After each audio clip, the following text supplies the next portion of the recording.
going to be just a dream. You watch. We will have Olympians from Utah. The Salt Lake Organizing Committee had a vision back in the 90s. Get Utah kids excited about the Olympics long before they came to town. I want to be an Olympian. Ready, set, go. Through a variety of programs, Olympic organizers tested their skills to see which sports they might excel at. There have been a couple that look pretty darn talented. They cross-trained athletes from one sport to another, hoping to inspire a change in passion. They came to my tumbling gym and saw me, and they thought I was pretty good. Diving, gymnastics, trampoline, power tumbling, any acrobatic sport is the basis of this sport. And they even pulled troubled teens off the streets to give them a shot in a winter sport. Really giving me something to, like a goal to be on the national team instead of being on the streets. For years, before and after the Salt Lake Games, winter sports found hundreds of new recruits in Utah kids, including world champion ski jumper Sarah Hendrickson. It's pretty cool to say that I'm basically the result of the 2002 Olympics.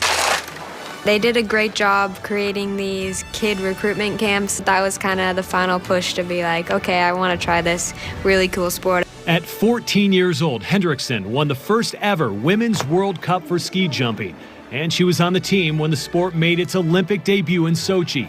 Now she's hoping South Korea will be her place to shine. I lay in bed at night and wake up in the morning dreaming of hearing that national anthem. For another Salt Lake native, the 2002 Games gave him his first experience on the ice, even though it wasn't quite the sport he was hoping to try. I actually wanted to be a hockey player when I first started, just because I wanted to be a goalie, actually, and I thought the gear was super cool. But Nathan Chen's mom thought otherwise. She went to the rental skate counter, looked at the blades, figured that the figure skate blade looked easier or flatter than the hockey blade, and let me try that on. It wasn't long before coaches took notice, and Chen's figure skating career started to take off.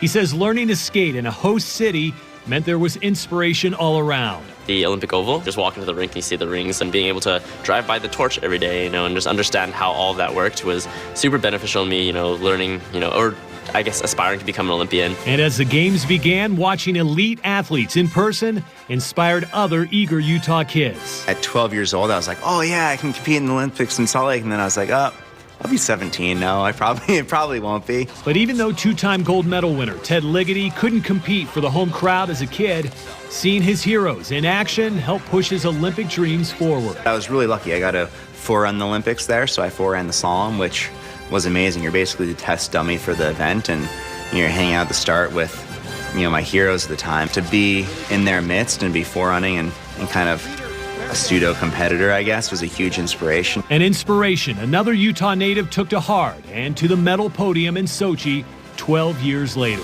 Getting to watch the best in the world compete against each other and try and win Olympic gold really inspired me to not necessarily just go to the Olympics and win an Olympic gold, but just to be a competitive athlete and really push myself to be the best I can. And hopefully the number of these Utah Olympic athletes continues to grow and grow with each 4 years. Now, another Olympic legacy that's going to be missing in Pyeonchang is longtime NBC Olympic host Bob Costas. He has now passed the torch on to Mike Tirico. I got the chance to sit down with Mike Tirico, and we're going to have that one-on-one interview with him coming up tomorrow night at 10. Dave and Dean.